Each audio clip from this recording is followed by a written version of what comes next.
जय श्री गणेश। राधे राधे दोस्तों, कैसे हैं आप सभी। उम्मीद करते हैं आप सभी एकदम बढ़िया होंगे, खुश होंगे। भगवान विष्णु की कृपा आप सभी पर हमेशा बनी रहे दोस्तों।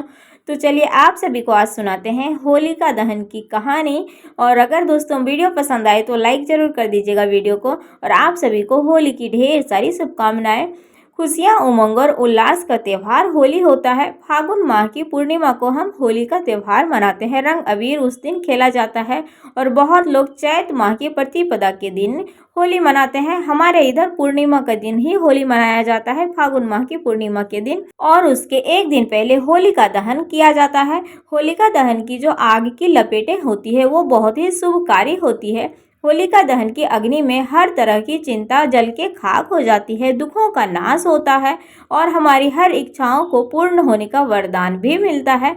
बुराई पर अच्छाई की जीत में इस पर्व को जितना महत्वपूर्ण रंगों का है उतना ही महत्वपूर्ण इसमें होलिका दहन का भी है।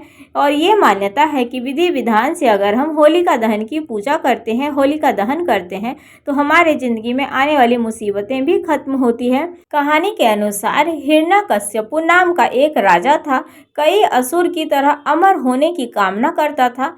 इस शिक्षा को पूरा करने के लिए उन्होंने ब्रह्मा जी से वरदान पाने के लिए कठोर तपस्या की थी। प्रसन्न होकर ब्रह्मा जी ने हिरण्यकश्यपु को वरदान स्वरूप उसकी 5 इच्छाओं को पूरा किया था कि वह ब्रह्मा द्वारा बनाए गए किसी भी प्राणी के हाथों नहीं मरेगा, कि वह दिन में भी नहीं मरेगा, रात में भी नहीं मरेगा, ना ही किसी हथियार से मरेगा, ना ही पृथ्वी पर, ना ही आकाश में, और ना ही अंदर मरेगा, ना ही बाहर मरेगा।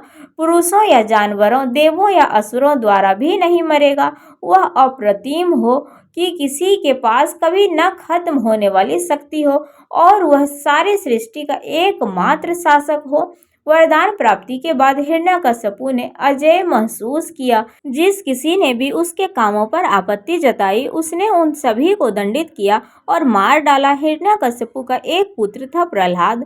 प्रहलाद ने अपने पिता को एक देवता के रूप में पूजे जाने से इनकार किया। उसने भगवान विष्णु में विश्वास करना और उनकी पूजा करना सीखा। प्रहलाद की भगवान विष्णु के प्रति आस्था ने हिरण्यकश्यपु को क्रोधित कर दिया और उसने प्रहलाद को मारने के लिए कई प्रयास किए, जिनमें से सभी असफल रहे। इन्हीं प्रयासों में एक बार राजा हिरण्यकश्यपु की बहन होलिका ने प्रहलाद को मारने के लिए अपने भाई का साथ दिया। विष्णु पुराण के अनुसार होलिका को ब्रह्मा जी से वरदान में एक ऐसा वस्त्र मिला था कि जो कभी आग से नहीं जल सकता। बस होलिका उसी वस्त्र को ओढ़कर प्रहलाद को जलाने के लिए आग में आकर बैठ गई।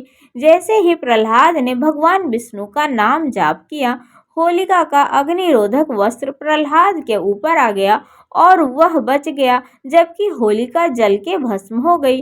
मान्यता है तभी से ही बुराई पर अच्छाई की जीत के उत्साह के रूप में सदियों से हर वर्ष होलिका दहन मनाया जाता है और सभी लोग बहुत ही धूमधाम से होलिका दहन करते हैं। होलिका दहन की ये कथा पाप पर धर्म की विजय का प्रतीक है।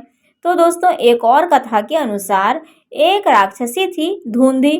रघु राज्य की राक्षसी धुंधी भोले भाले लोगों को, विशेष रूप से छोटे बच्चों को परेशान करती थी। धुंधी को भगवान शिव का वरदान था कि वह देवताओं, पुरुषों द्वारा नहीं मारी जाएगी और न ही गर्मी, सर्दी या बारिश या किसी भी शस्त्र से पीड़ित होगी। इन आशीर्वादों ने उसे लगभग अजय बना दिया, लेकिन उसमें से एक कमजोर बिंदु भी था। उसे भगवान शिव ने भी श्राप दिया था कि वह चंचल लड़कों से खतरे में होगी जो उसे परेशान करेंगे। राजा ने पुजारी से परामर्श किया। उन्होंने बताया कि फागुन को शीत ऋतु समाप्त हो जाती है और ग्रीष्म ऋतु का प्रारंभ हो जाता है। धुंधी को दूर भागने के लिए वह उपयुक्त समय होगा।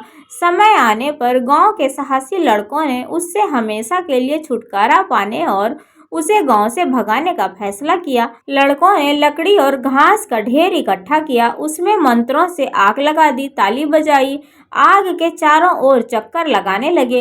वे भांग के नशे में चूर हो गए और फिर धुंधी के पीछे पीछे गांव की सीमा तक नगाड़े बजाते, शोरगुल करते, गाली गलौज करते रहे और तब तक ऐसा करते रहे जब तक कि धुंधी हमेशा के लिए गांव से बाहर नहीं निकल गई। गालियों की मार ने उसके मन की स्थिति को बर्बाद कर दिया और वह भीतर से अपने आप को असहाय और कमजोर महसूस कर रही थी।